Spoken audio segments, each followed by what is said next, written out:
what I'm talking about. Definitely a little DJ action for y'all.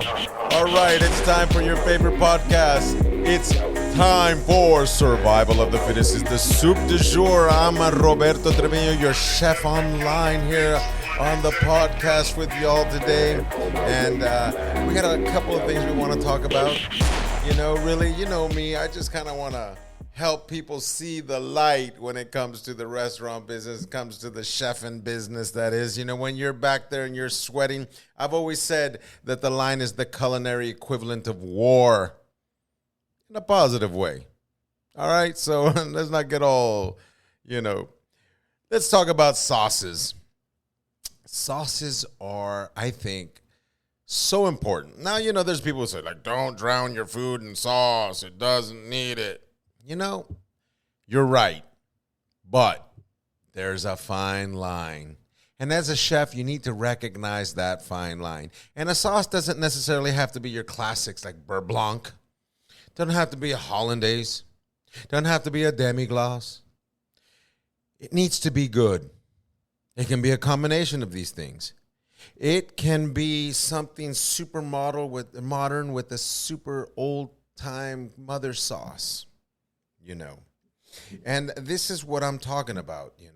When I remember when I was a young cook, I used to work at a kitchen that did berblanc and berblanc with the fish and berblanc with the fish and berblanc with the fish. And I remember I used to just kind of, I was always kind of pushing it and trying to, kind of push the chefs. And I started to make flavored berblancs. Not that it's a big thing anymore, but I'm talking about 86, 87, maybe 80, somewhere around there.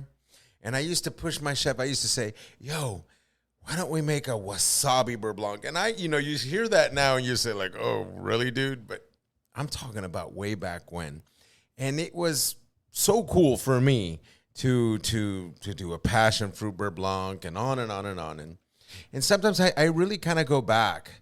I used to do a tuna dish with a kombu and a bonito flake, and it just was very smoky sauce for tuna in an Asian restaurant. But honestly, it was a berblanc as the base. And this is what I'm talking about. The sauces are so key, and not necessarily the classics, Like, for example, right now I see a sauce that seems to be taking off, and that's like salsa macha.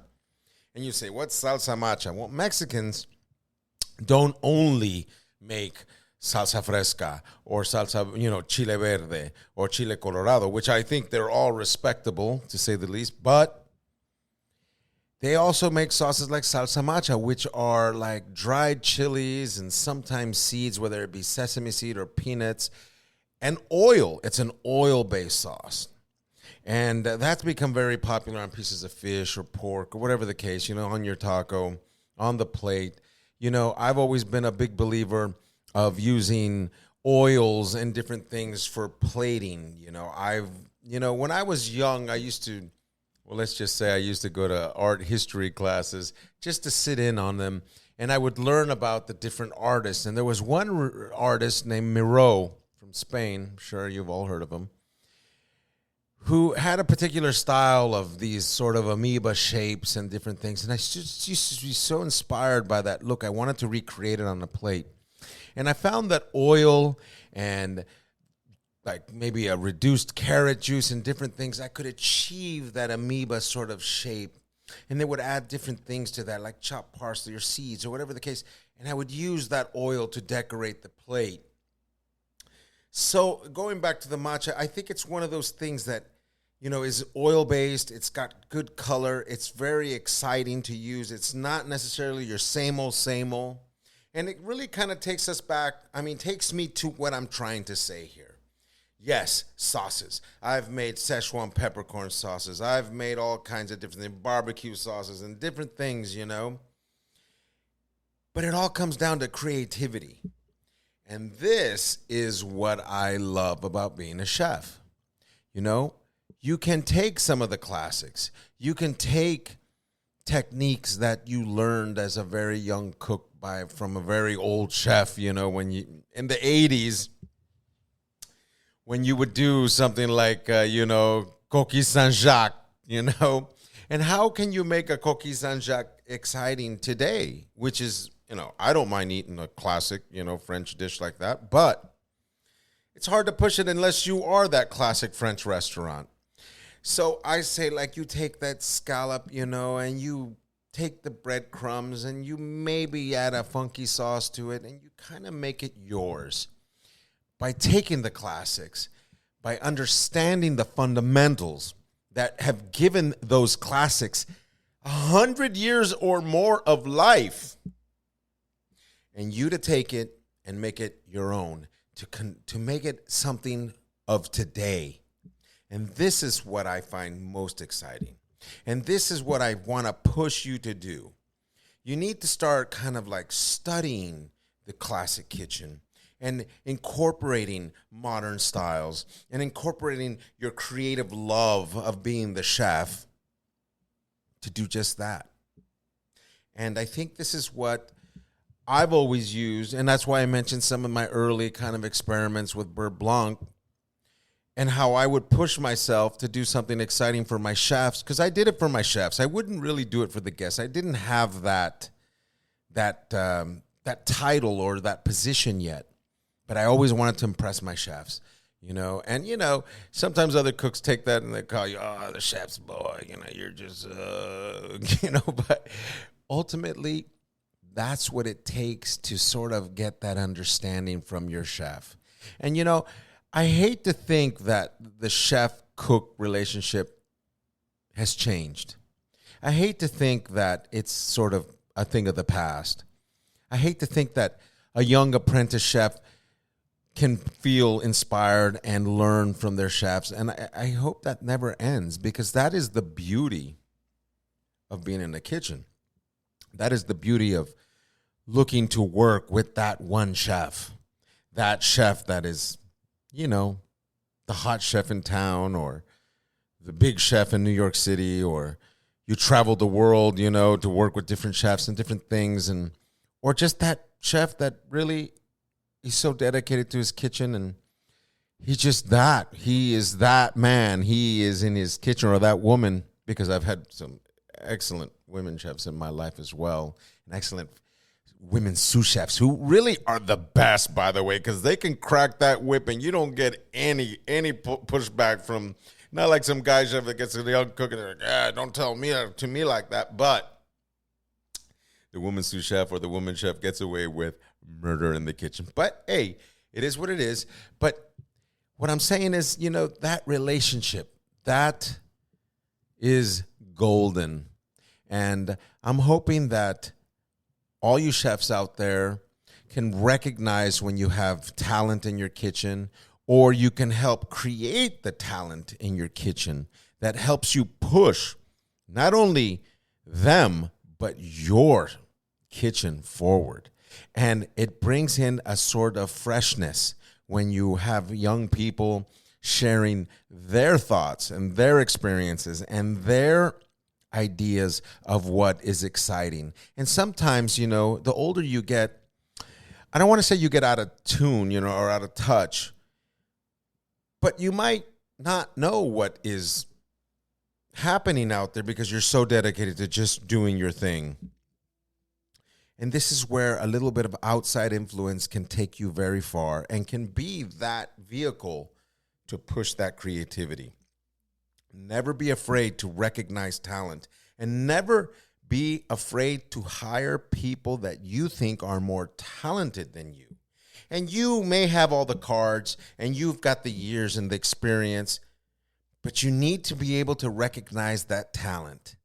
And you need to sort of develop it, and then just sort of like, I hate to sound cliche, but push it out and let that talent go on its own. And hopes that it had some effect on your career, on your future, in your kitchen. So never be afraid of hiring talented people. I always said I wanted to hire people that were far more talented than me. And that is how I really based some 18 different kitchens in my life. And I've always looked for talent, and I always wanted them to be excellent.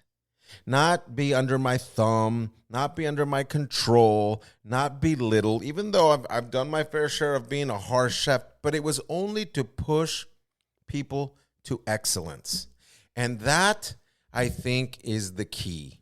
Creativity, pushing yourself, and recognizing talented cooks. That will always keep your kitchen fresh and alive and keep your career rolling and let you build that legacy that takes you beyond life itself. And ultimately, we can talk of, and when I was a young guy, I remember Jean-Louis Paladin at the Watergate, and he was an inspiration because, you'd read about him in the magazines, you'd read about him in the newspaper articles, and you were always very inspired by his story and what he was doing in the kitchen. And he passed on, and he's been long gone. Yet his legacy lives on. And it lives on with the different cooks, the different chefs that worked with him. And that is ultimately the goal. Push the legacy. And I know that I have a lot of people that I've worked with over the years that have different opinions about how I ran my kitchens and have different opinions on how I spoke to them. But I think in the end, they can all look back and say they belong to a real kitchen. They belong to an inspirational place that to me is sacred, that to me becomes larger than life itself, because it's that energy. It's that coming together of people and minds and workforce. And like I started this, the culinary equivalent of war. That intensity that really brings on that kind of unity. And ultimately, that's what it's all about for me, And I'm very happy to share these stories with you. Another thing I wanted to talk about today was how people can affect your reputation without them even knowing you. How someone can go online and burn your restaurant because of bad service, because of different things. I think you need to be very aware of that aspect of the restaurant business lately. It can't just be all about, and I wish it was, honestly, because I love the kitchen. But you need to be aware of the people who are dining with you. You need to be aware of their experience. You need to be aware of whether or not they're happy and that if everything is perfect, because every dollar they spend with you is one perfect bill, two perfect bills, and so on and so on and so on. And you need to make sure that every minute represents that perfection right down to when they leave the restaurant. And it's so important. I've seen a lot of restaurants really go down in flames because of bad reviews, because of, people who just aren't as vested as you in your business, people who aren't just as dedicated as you are to our craft, people who just don't give up. You know where I'm coming from. So you need to really know who's in your dining room. And for a lot of chefs, that's tough. It's tough to get out of the kitchen. It's tough, but you need to find a way to just kind of touch tables. And I'm not a big fan of it. I do it when I do it, but it's not something I do all the time. But I've learned that by doing it, you can totally diffuse a situation if it's going a little bit wrong. And I think by understanding that, you'll see how important it is for you to do that. And I think that in the end, you will be satisfied by having nipped something in the bud before it kind of took off. If someone says, well, I came in the door and your hostess was rude and the waiter didn't offer me this and that, and you fix it. You fix it. And how do you fix it? Well, you're a chef. And you're not a chef by accident. You're a chef by choice. You're a chef because you've decided to serve great food, to cook great food. You need to diffuse that situation.